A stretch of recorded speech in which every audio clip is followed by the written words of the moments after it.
You're listening to The Artist Athlete, episode 66.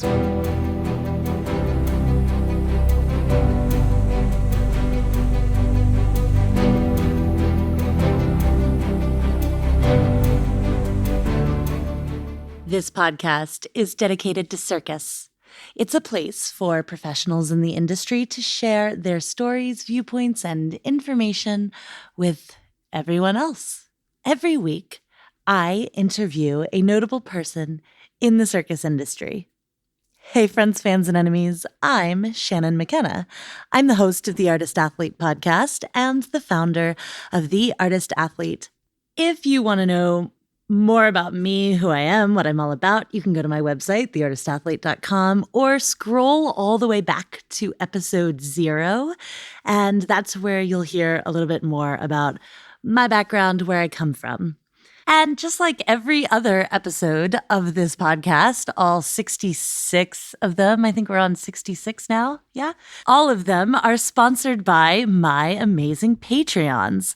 One day I'm just going to come on here and I'm just going to read I think I'm at 136 now, all 136 of y'all's names, because my Patreons are the reason that this is happening, the way that I can afford to pay an amazing sound editor and Hannah, who books all my guests. And sometimes when I get really lazy, I auto produce everything in Zencaster. And you probably don't know what that means, but it's an annoying $7 that I have to pay. And it's just like little things like that, right? Where you're like, oh, this microphone costs this much. Oh, this lunch for this guest costs this much. Oh, this sound editor costs this. And these little things add up, just like any other art project, just like any other act or any other creative endeavor that you embark upon. So I want to thank my Patreon so much for lightening the load for me and loving what you're listening to and showing that love through money so I can produce more of what we all love. Patreon.com/theartistathlete is the place to go. I get DMs all the time from people being like, I've been thinking about becoming a Patreon for a while. And to those people, I say, why not just do it? Because thinking about it won't help me buy a new microphone or pay my sound editor, but doing it will. So, patreon.com/theartistathlete. Let's talk about today's guest. My guest today is Jonathan Morin. And before I say anything else about Jonathan, I just want to say, so sometimes on this podcast, I have super inspiring guests. And sometimes I have ones with crazy stories about how they got to where they are. And some people are super educational. They're really smart and they're contributing to the circus industry in all these unexpected ways.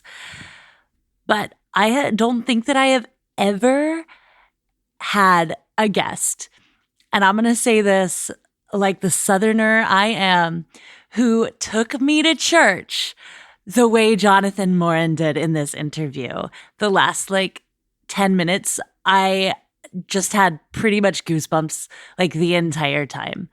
So it was an honor to have him on the show. Let me tell you about Jonathan. When Jonathan Morin finished his gymnastic career with the Canadian national team, he didn't imagine he would continue his physical work as an acrobatic artist with Cirque du Soleil.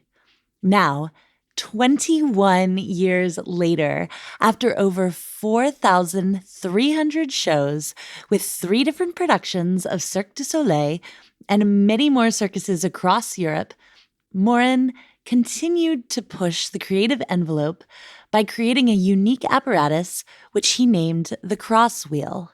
With his new acrobatic instrument, he created 2 completely separate performances to stand out from his peers in the industry. This innovation allowed him to develop a large presence on the international scene by obtaining numerous awards of honor in the most acclaimed world circus festivals with his solo on the ground and his aerial duet in partnership with Marie-Yves Bisson. Today, at 42 years old, Morin keeps on being very active in the industry and can presently be seen on the production of Alegria from Cirque du Soleil. At the time of recording, Alegria is in Miami. Jonathan Morin, take us to church. Jonathan Morin, welcome to the Artist Athlete Podcast. So in your words, what do you do? Well, I'm presently, since 21 years, a circus artist. And throughout my career, what brought me to circus was I was a gymnast before that for 13 years. And certainly this sport has created a solid background to continue in this other field that I wasn't, it was not a dream of mine to join circus at all. But being from Montreal and Cirque du Soleil head office being in Montreal, I guess I was exposed to this potential future profession, and I was like, okay, maybe I can give it a try. I did the audition, I joined the circus. Even then, I told myself I will probably be doing for 2 or 3 years, and then I'll have to do a real job because, in gymnastics, it's a rough sport. When I joined circus, eventually I realized that, hey, wait a minute, I can actually extend my career much longer. Yeah, now it's been 21 years I do circus and still very active in the industry for being right now in Alegria with Cirque du Soleil as we speak. I did many things in the circus industry. I started to do Kidam, Cirque du Soleil show. I did the rope or Spanish web for those that knows a bit better the terms. So it was a group act. I did that for years, and then I had the urge of creating a new device or a new circus apparatus in the industry. It took me 3 years before I was drawing different type of apparatuses. I was really walking around with my notepad and looking around me everywhere I go. Could I do a circus apparatus with this? Could I do a circus apparatus with that? I was really in the mode of creating something new. It was a desire to set myself apart with bringing something new to the industry. And 3 years later, a flash came in. I was 2 o'clock in the morning in my bed, and I had the full flash. In one split second, I saw the apparatus. Half of the routine I was going to do with it, the name of it, everything came. All my cells in my body said yes at the same time. I guess the next day I went to the hardware store and I bought just a few little material to build a small scale of it, just to have it in front of my eyes and not just in my mind. So I had never done an apparatus like this ever. My background was gymnastics and rope, and I said, "That's it. That's the apparatus." And I called it the crossed wheel, which is 2 rings set at 90 degrees to one another. For those who are familiar with the CIRCUS wheel, you can imagine just 2 CIRCUS wheel 90 degrees from one another, so like the meridian and the equator of the Earth. But I think I pushed it to another level, which is more like a 3D use of the apparatus. Because before there was the CIRCUS wheel and the German wheel, and then I guess I brought the crossed wheel in play. And I'm biased, but I think it offers a very nice array of vocabulary that cannot be seen in either or of the 2 previous apparatus I mentioned before. So to push it even more, I decided to push it and create a second use of the apparatus completely different, meaning that the first performance that I created was a floor performance, just like a solo on the floor, just like a CIRCUS wheel would spin on the ground. It was the same type of apparatus. And soon after, I decided to create a duo act in the air with a partner that her name is Marie-Ève Bisson. So she and I, we created this beautiful performance in the air, and that won many prizes and many festivals and everything. So I guess I was able to bring to the circus 2 different, completely distinct performances with the exact same apparatus. So in a nutshell, that's pretty much what I've been doing all my life in the acrobatic field, whether it's in sport or in the circus industry. That's amazing. Congratulations. When you made the transfer from gymnastics to circus, you started with the legendary rope act at Kidam. What was it like to go from the gymnastics world to learning rope in that way? How is it different? First of all, gymnastics to start with was a fantastic passion of mine. It was I was breathing gymnastics, eating gymnastics. The academic world really didn't interest me. Everything was revolving around gymnastics. So I mentioned that because I just want to say that I always loved doing my sport tremendously. Even the last 2 years of my career, gymnastics was really painful. Every night coming back home, I was putting 2 hours of ice on all parts of my body because I was broken. Seriously, gymnastics. I'm a tall person. I'm 6 foot tall, and as a gymnast, Oh, it's wow. tall, right? I mean, yeah. So That's very tall. yeah, I guess there's certain type of activity that maybe is not made for your body necessarily, but I was good and I was passionate like crazy about it. So that made me, I mean, set myself apart. I mean, I was a good, okay gymnast. Maybe not on the international level. I didn't made it to the Olympics or anything like this, but still, like it was a big passion of mine. So transitioning to circus, I guess I didn't know.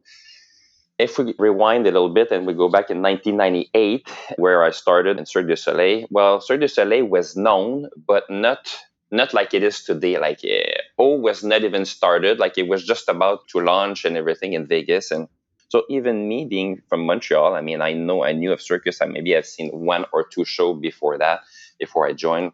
And of course, it was a beautiful company. So I was like, oh, that could be nice. But like I said earlier, I was a bit afraid because I was like, I need to learn something for real to have a like a real profession because so that was a bit scary to join Cirque at first. But my parents sat me down and they said, listen, it's you can do circus now and study later because you're still like, I mean, you're still in shape in a way, even though you're hurt here and there. But the opposite, if you start to study and then you do circus later, that might be a problem. So okay, but then when I joined, you asked me the difference. First of all, I was getting paid.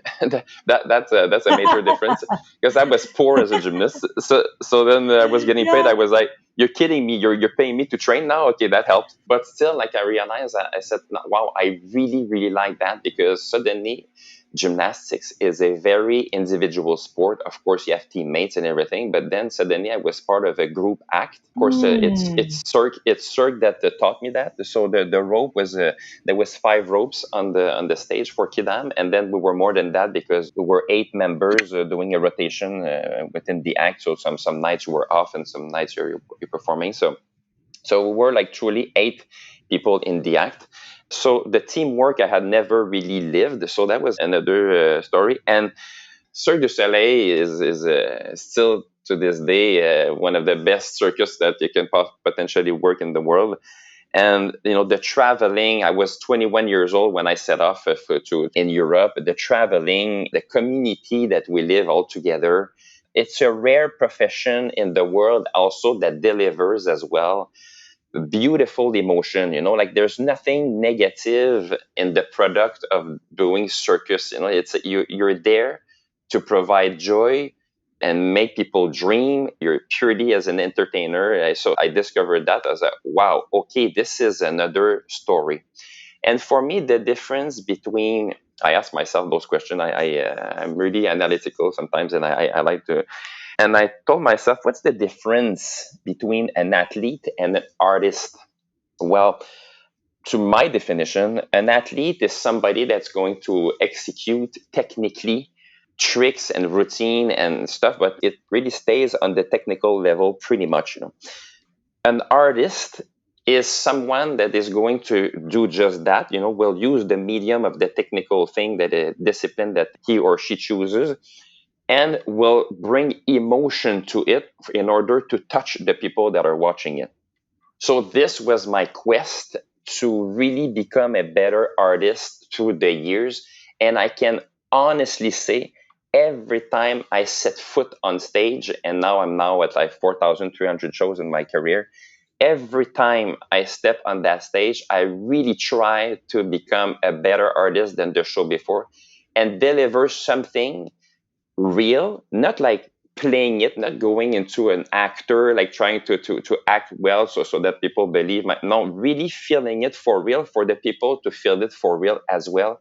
The passion, because I'm still passionate about circus as well. That's why probably it's been 21 years. I guess I've been lucky in my life to do two passionate things. So really my goal is to deliver beautiful emotion.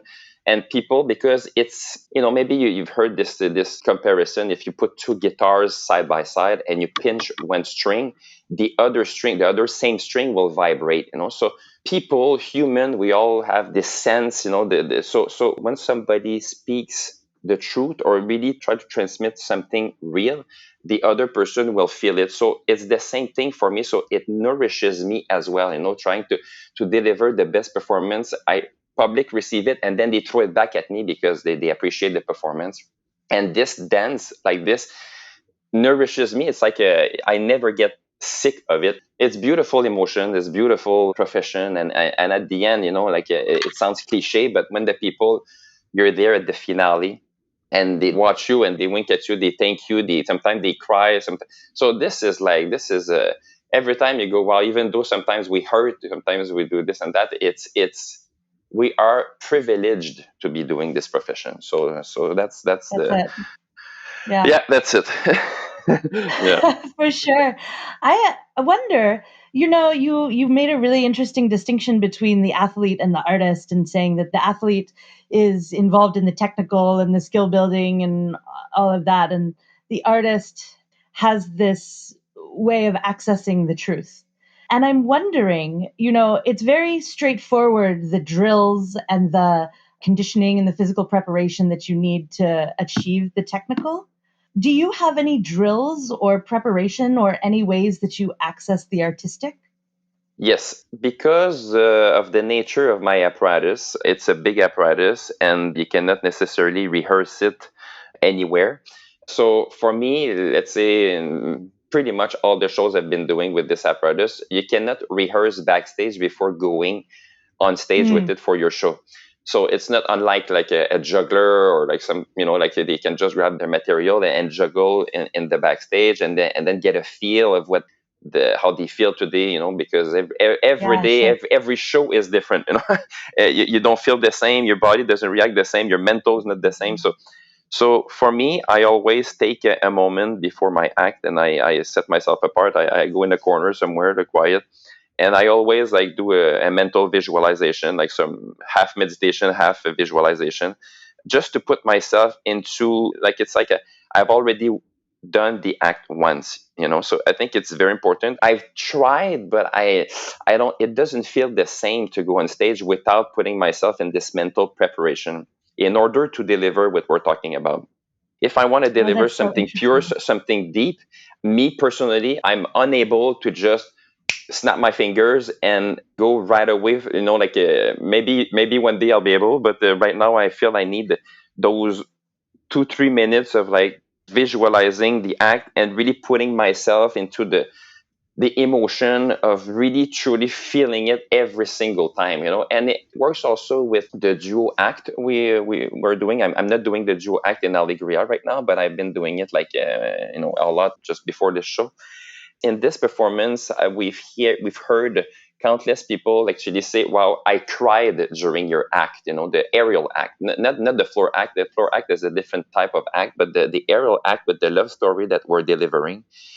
That was my goal at one point in my life. I remember there was an artist back in the days when I was doing Kidam. She was doing Tisch, and I can say her name no problem Mm, because I was admiring her work tremendously. Her name is Isabelle Chassé, and those were my early days in the circus. And 4 years later, I worked. I think we worked 4 years the whole time together. Anyways, many years, if not three. Even after all these years, I was still sometimes going to watch her act backstage, and I had goosebumps. I said, "Wow, how can somebody?" I mean, I've been watching the act a lot, like many, many, many times, and even after some years, I still felt goosebumps watching the act because she was giving her all. So I said, mm, to me, when I said the difference between an athlete and an artist, well, this is the peak of what an mm. artist can be, is to touch people years later watching the same performance. To me, that was like, if ever one day I can reach that, I think I can call myself successful on that aspect, because this is my ultimate goal. And I believe that with Wow. the aerial act, we reach that. Every time me and Maria, my aerial partner, we were going on stage, we really made a point of really putting ourselves into the right place. Again, not to highlight anything, sometimes we're overplaying or too less or whatever, but so it's people are witnessing real thing. Like, I mean, they're really like a witness of a beautiful, true emotion that is set in front of their eyes. And people were believing so much the show we were putting in front of them because we were feeling it tremendously as well. So when you said the preparation for me, because my goal is to print something vivid in the mind of people, I asked myself the question at one point: how will somebody from the public remember a performance for the rest of their life?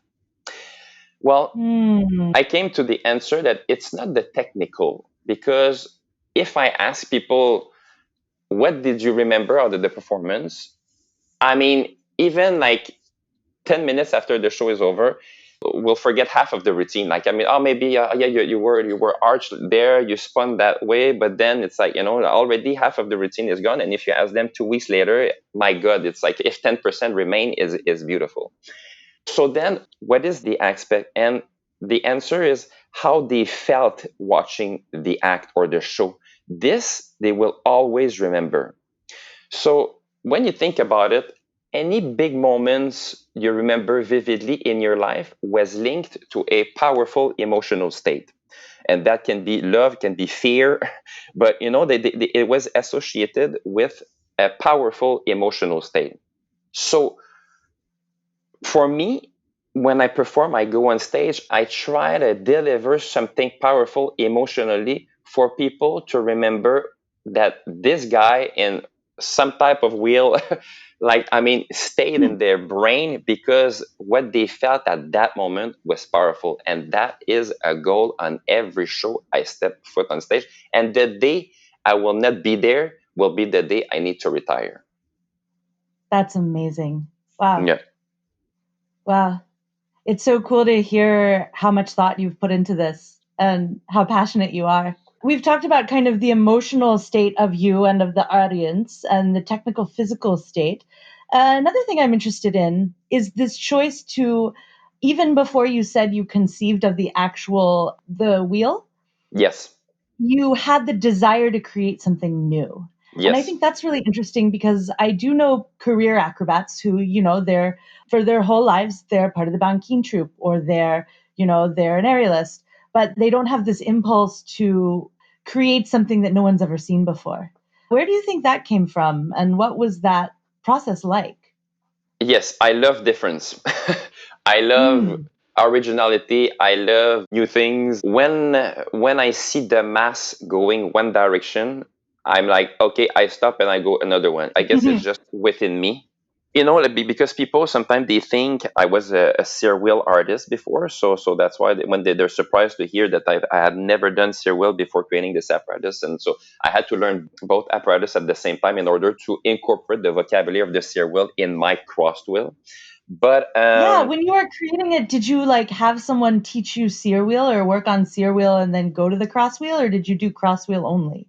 I did both. I was training like a maniac. As soon as I started, I was really committed, 1000%. So I was training 5 days a week, many hours with my crosswell. I was training in a place that people were not like, there was no professional artist there, basically. I was hiding myself a little bit because wanted to keep the identity of the apparatus secret. And then I was going to Cirque du Soleil at that time to train the sear wheel because I didn't have a sear wheel. I just had the cross wheel. So I was borrowing their wheel to train the sear wheel. But really, I had one class ever. My very first class on sear wheel was given by Daniel C. himself, like the creator of the sear wheel. And he gave me a crash course for 1 hour. The rest, everything else, I've learned by myself. And I put my camera in the gym, and that's it. The camera was my coach for years.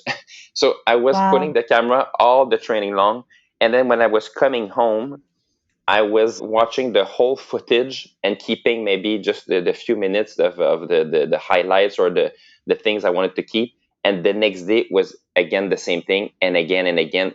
Thousands of hours were spent doing those type of things, whether it's training, whether it's watching the video, whether it's developing the apparatus, because that was like a heck of a ride. It cost me a fortune because I wanted my goal was to have the exact same apparatus on the ground than in the air. I wanted to have just one apparatus that functioned for both. And that was the mistake I've done. Anyway, I wasn't successful at achieving that. It worked, but it broke after a certain while. So then after being stubborn for years, I realized, and then thousands of dollars later, I created 14 prototypes of the apparatus just to give you an idea. And every time it's thousands and thousands every wheel. So, but yeah, to come back to the question, yeah, my desire to create something new was really like I wanted.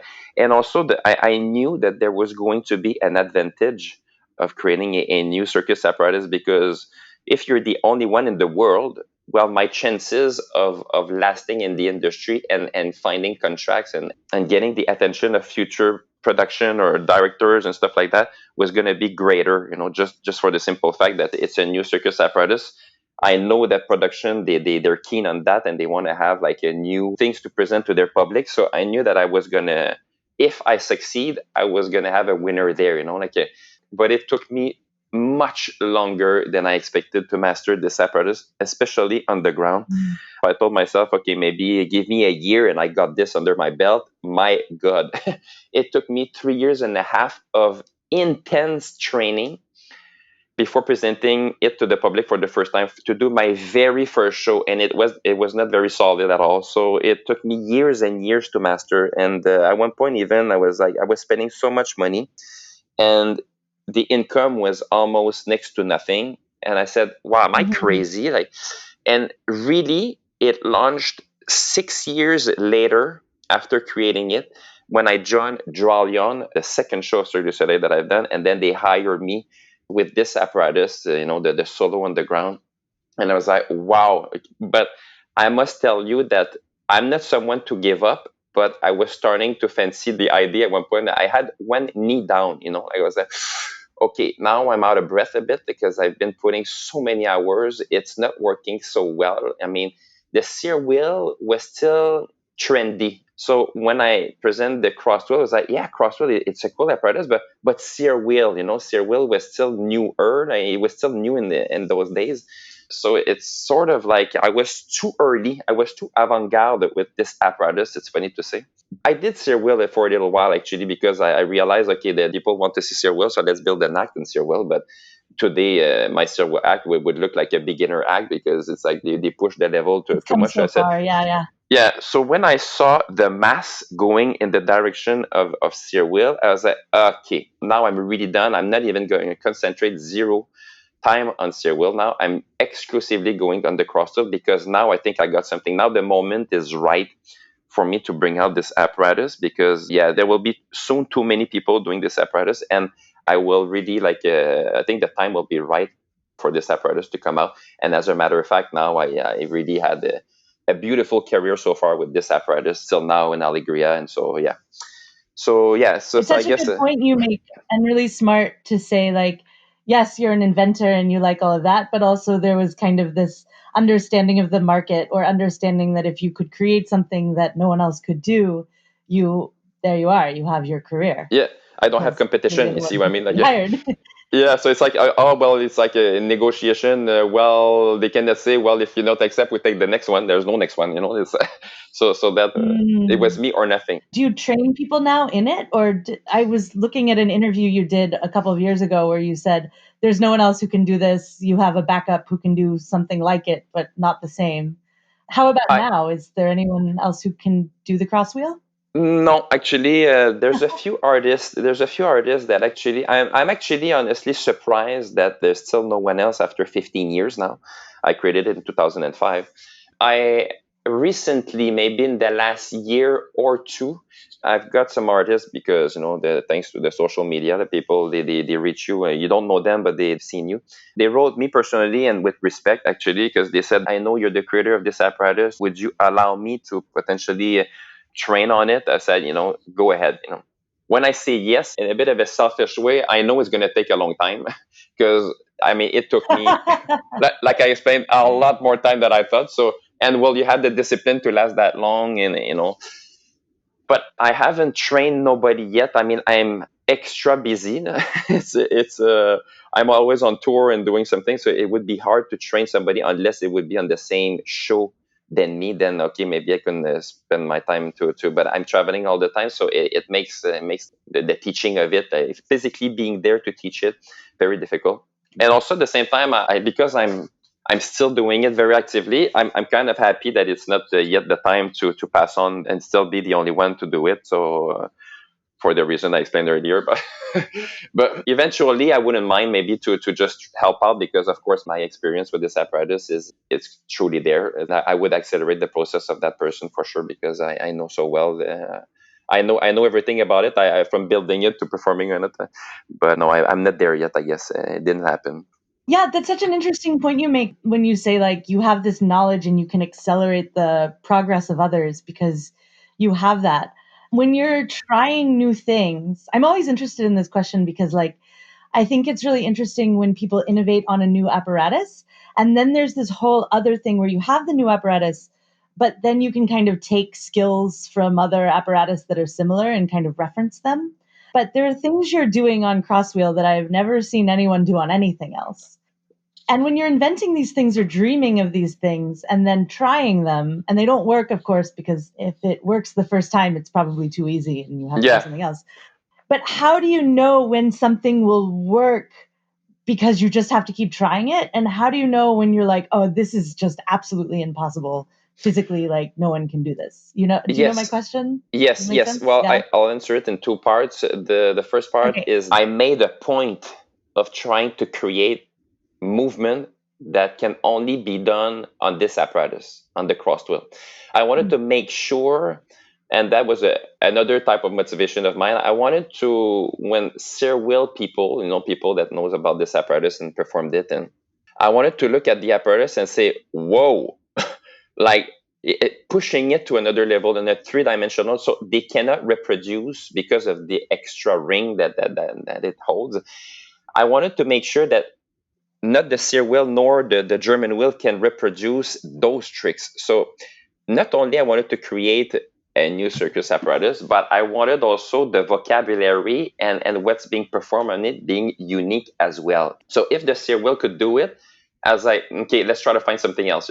And because of my recording all the time, sometimes it even happened that, you're saying, is it going to work? Is it not going to work? So let's say I was so passionate, so involved in trying to make something special out of this apparatus that I was trying to create movements all the time. I mean, when I said I come back home and I watch my videos, then I was drawing, on a piece of paper, like the different tricks that I could do with it. I was really like completely immersed. But sometimes watching the videos, let's say I try a trick and I fail, but then watching the video, I said, hey, wait a minute. If I just keep on going on that direction, I can create a new move, So, and also, I guess because of my background, I mean, I've been doing acrobatics, like gymnastics, like I said earlier, like acrobatic is my life. So I will know quickly if a trick will work or not. Like I will try it. I can be miles away from succeeding, but I have this sense. Sometimes I just have a hint. I'm like, okay, I know it's going to be hard to master, but I know it's possible. Just I get the feeling somehow. I don't know how to explain that deeper, Interesting. but Okay. I get the feeling and okay, no, I don't possess it at all. I don't know the technique right now, but I was close enough to feel that, yes, this is a trick I should invest time in, and I will master it. I will master it. And I've been known also, let's say, with my ex-colleague, gymnast colleague, also at one point, they go, my God, you're crazy with your ideas. No, I always create like things that people are, as soon as I mention them, they go, that's impossible. I was like, no, but what if I try, what if I just try? Like, so sometimes it truly is crazy, but sometimes I'm like, hey, it is possible. So I guess it's just the fantasy of like going out there and pushing the possibility, the barrier of possibility. Sometimes you end up of stretching the box of possibility. I guess it's the same thing when I created the apparatus. It came from within, and those feelings are come from within also. Like, I mean, when when you're meant to do something, I guess it just happened. It's you get this feeling inside that you're so involved and committed into doing it. I guess it just you bring it to life somehow. I don't know. It's me and the help of life. Let's say it's together. We, we make a good combination, and then we just like I don't know. It's perfect. Yeah, I love it. yeah, It's yeah, very yeah, yeah, poetic too. yeah, No, exactly. it's Yeah, good. That's yeah. awesome. So do you have any more, like, is the cross wheel your thing? Do you still have that impulse to like create new things or dream up, or are you like, I've done that part. It's now cross wheel for me. Of course, when on the early process of a creation, there's only, I will say, fun or only like trying out new things and everything because you're building something, so you gotta go and check what's possible and everything. But then Hmm. eventually, when you end up on big production and now it becomes, you do the act over and over, night after night, then it becomes harder. Now it's switched around, like suddenly you don't have too much playtime anymore because there's the reality, of being a full-time performer, like big time full-time performer of performing a lot. So the body, you got to respect that as well because now Yeah. I didn't say my age yet, but I'm 42 years old and I'm still in very good shape. But still, you got to be smart into managing the physicality of it, and you don't want to get injured and you don't want to overtrain. So this apparatus for me is very demanding. The floor performance is a very Okay. physical act. So when I'm finished my act, I'm not like like no, I'm exhausted. So to add on onto the training with that, it becomes more difficult. It's more possible in between contracts to go and train more and try to make the act evolve. But of course, there was a beautiful improvement curve, let's say. But today, I can say that pretty much all the tricks I wanted to do on this apparatus, I'm doing them. There's other that I was able to do, but I don't incorporate them in the act because it's a risk a little bit, because before you toss a Sure. trick, you gotta possess it close to 10 on 10, because I'm doing like hundreds and hundreds of shows a year, so you don't want to miss that one time out of two, so because you're inconsistent or you don't master the trick that much, so it becomes difficult to add the trick now because it would be a very difficult trick. And this is tough to make sure that, yes, okay, I can safely say that the chances are that I'm going to make it 10 on 10. And I'm a perfectionist. I've toned down that matter, but I was like too much of a perfectionist, like an extremist perfectionist. And I was, sorry for the term, but getting pissed when I missed, I was way too hard on myself for so many years. I think it's only recently that I've toned down on this. I'm like, okay, just relax.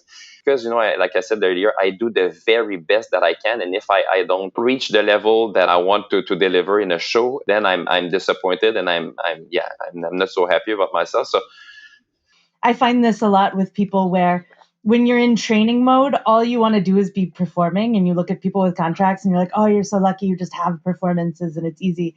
And then when you're in performing mode, if you're an artist or someone who likes to create a lot, you look at people who are training and working on like skills and you're like, oh, you're so lucky, you're like getting to develop and focusing all yeah. your time on creation and all of that.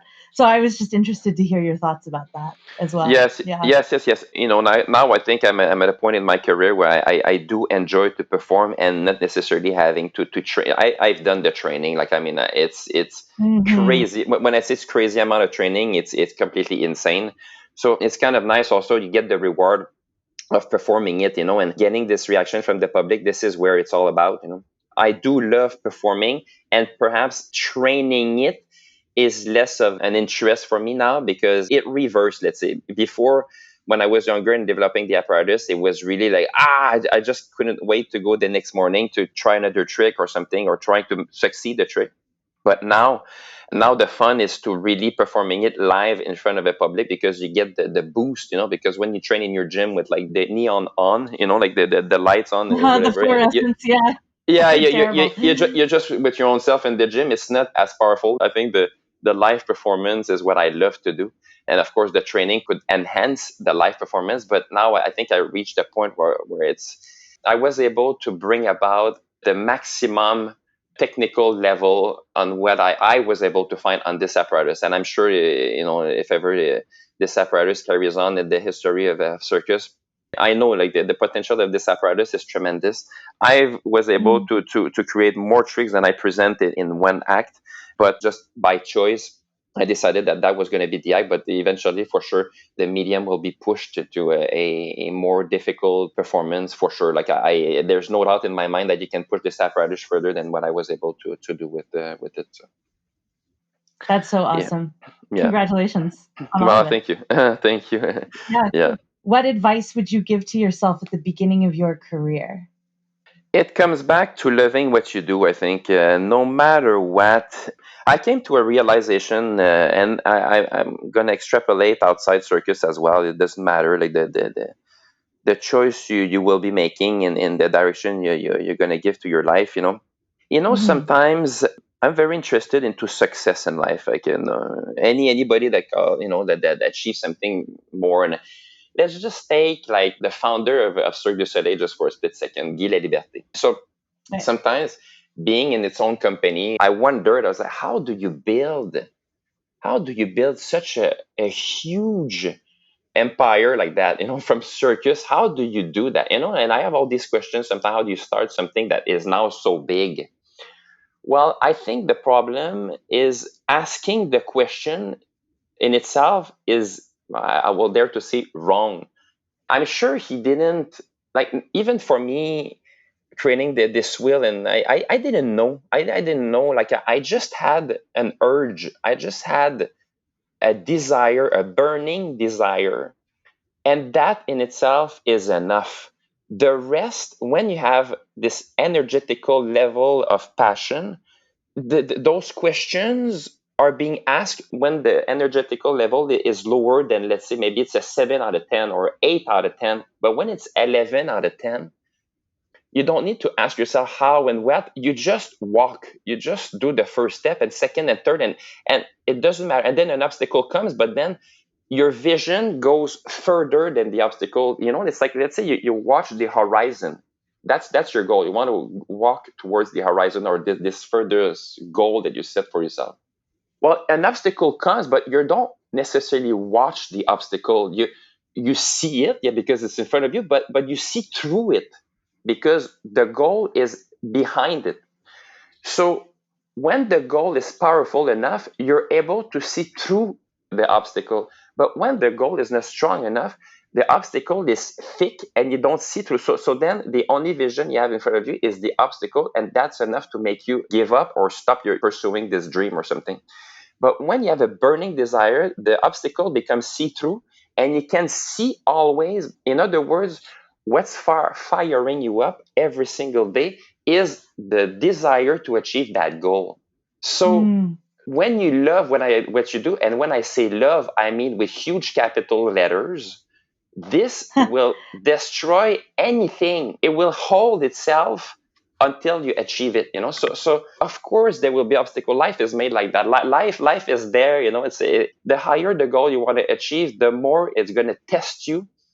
Are you going to make it? Do you have what it needs in order to achieve that goal? We will see.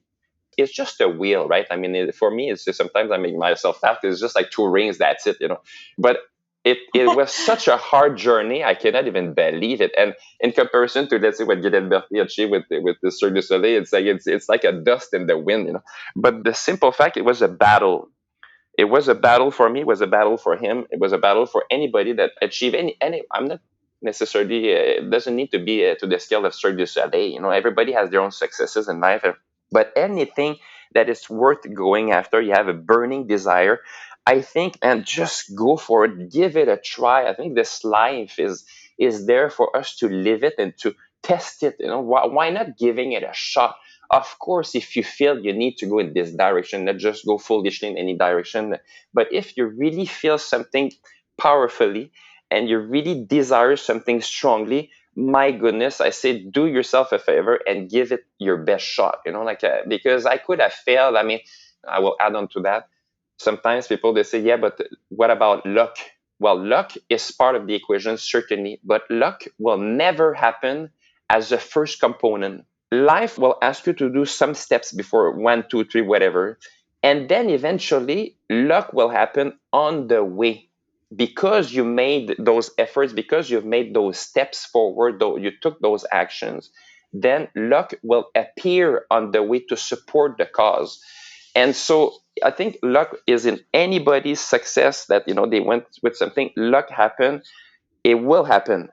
But don't wait for the luck to happen before you do your first step, because you will wait for the rest of your life. Then nothing will happen on that one.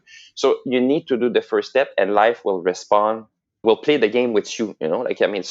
So again, what I would say is like, do what you love, because my goodness, you have a powerful tool with love in your hand to achieve great heights, in your life. So that's my message. You can't see me right now, but I'm like sitting up as straight as I possibly can, like leaning toward the computer, just like nodding at like I feel like I'm at church right now or something. I'm like, yeah, this is amazing.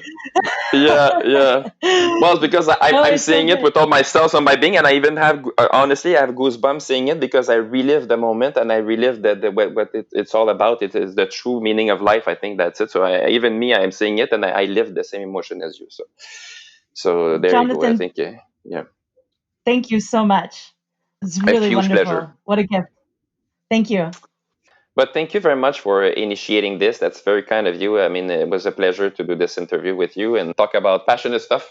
I know, So it's yeah, always so fun because I love it and the people I talk to love it. So it's just, we get together and just get to talk about what we love. It's the yes, best. and Yeah, it really congratulations is. for creating those podcasts for the people to enjoy. So I miss you. congratulations on this. It's a beautiful project of yours. Thank you so much, Jonathan. Thank you. Bye bye.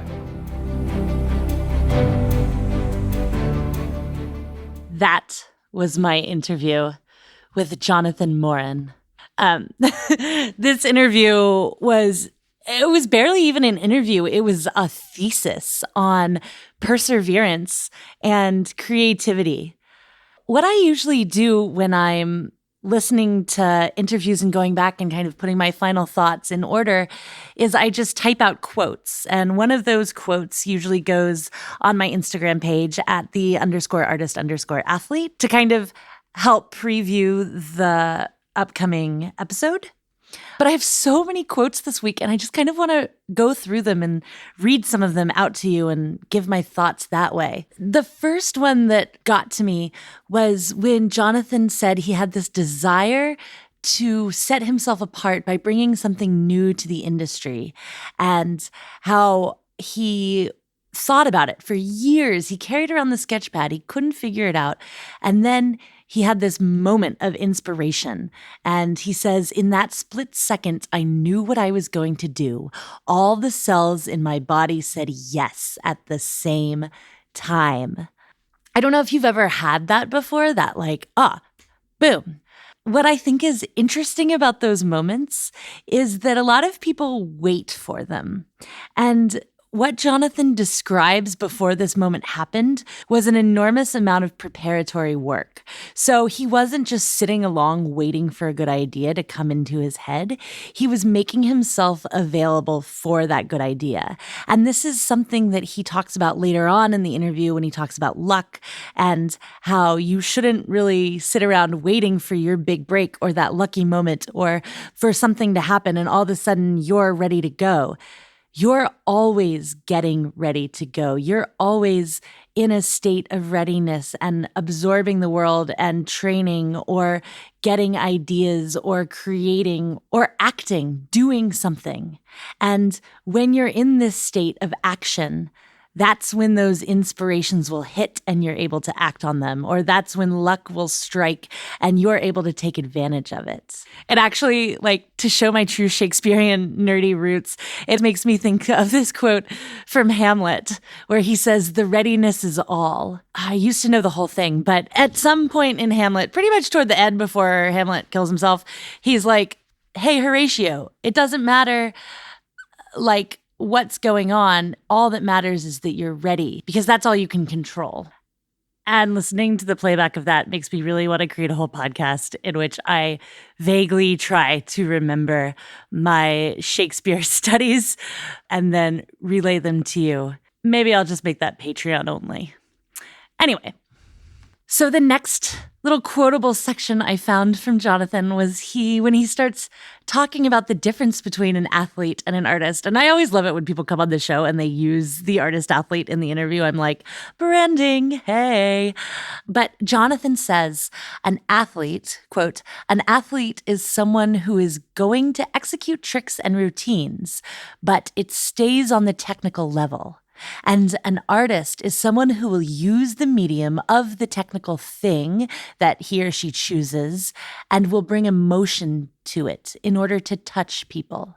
He tells this story about Isabelle Chassé, who was on Quidam. For a lot of us, it's weird to say like our generation of circus artists, but a lot of people who watched the Cirque du Soleil DVD sets when they were out. Isabelle Chassé, she wasn't the original silks artist on Quidam, but she's the performer in that. She's also a founder of the Seven Fingers, an incredible performer. I'm going to add a link in the show notes to some of her work as well. Jonathan talks about seeing Isabelle Chassé perform this silks act every night, and he watches her for years. He's literally on the show with her for years. And seeing her 5 years later is the same as watching her that first time. And he says to himself, wow, what kind of artist, what would it take to touch people who have seen this act over and over again years after the first time they saw it? Because it's not about the tricks. You know what's coming when a big trick is coming. And it may be impressive every time. Another quote that this interview made me think about was, I want to say it's Maya Angelou.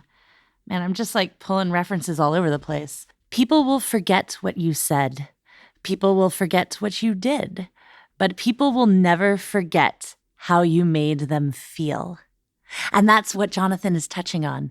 He says he tries to deliver something powerful emotionally for people to remember, quote, that this guy in some type of wheel stayed in their brain because what they felt was powerful. And it is a goal of mine every time I step on stage. And the day that is not there is the day I retire. He says nothing about that one day when his body gives out, that's when he's going to retire. No, it's not about what you're physically capable of doing. It's about what you're willing to emotionally share with an audience. Which is not to say that what he is physically capable of doing is not remarkable. The other and last point I want to note in this interview is how long it took for him to create this. He says, I think he said 6 years in the interview of trying and failing and investing thousands of dollars. Nobody had created one of these before, you know? He couldn't just go online and order one. He had to make this apparatus and invent it and invent the movement on it. And so at the same time that he was creating the thing, he was also doing what we call creative research or moving in ways on it and spending hours, days, years in a studio, just having faith that at the end of this process, there would be something. Again, thank you so much to Jonathan Morin for coming on. I've included some links in the show notes to some of his work. If you want to find him online, his website where you can see the cross wheel, the aerial crossed wheel, and some of his sear wheel work is at the number 2-zen-o.com. Again, 2-zen-o.com. He's on Instagram, Jonathan Morin Artist. And you can also look around YouTube and you'll find some of his work there. As always, I'm at _artist_athletes on Instagram for aerial training tips and inspiration. My website is theartistathlete.com. If you loved what you're listening to today, subscribe to the podcast, tell a friend, fan, or enemy about it. And if you want to help contribute, patreon.com/theartistathlete. I'll talk at you next week, friends, fans, and enemies.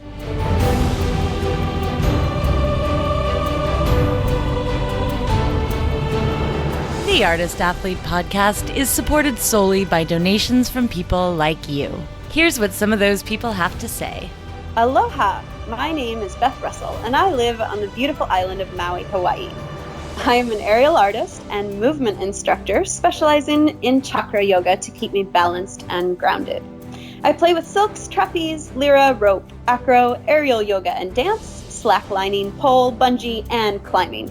Really anything that goes up and allows me to explore 3D space. You can find my dedicated aerial page on Instagram at Maui Aerialist.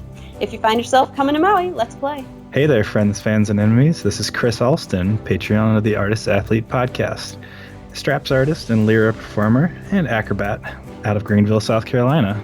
So, if you're ever passing through, make sure to stop in and see me and my friends. We have a wonderful space, and we'd love to see you. Hi, my name is Erica Lee. I'm from St. Louis, Missouri, and I'm an aerialist. I teach performing arts to elementary school during the day and do pole and slings and rope by night. I really like the Artist Athlete podcast because it gives me a lot of circus goals to look forward to. It gives me a lot of insight on what's going on around the world in circus, and that's why I'm a Patreon. Hello all. Thank you for tuning in to the Artist Athlete podcast. I am Opal Schwartz from Minneapolis, Minnesota. If you're ever in the cities, feel free to stop by the Aviary Minneapolis. It's a great time. With that, I hope you all have a wonderful rest of your week, and goodbye. Hey there, artists and athletes. This is Andy Smith, owner and artistic director at Saltaire Circus School in Jacksonville Beach, Florida. And I want to thank you for contributing to the Artist Athlete podcast. If you ever find yourself down in Florida, come check us out. Whether you're an artist, athlete, or someone ordinary just looking to be extraordinary, we got a place for you.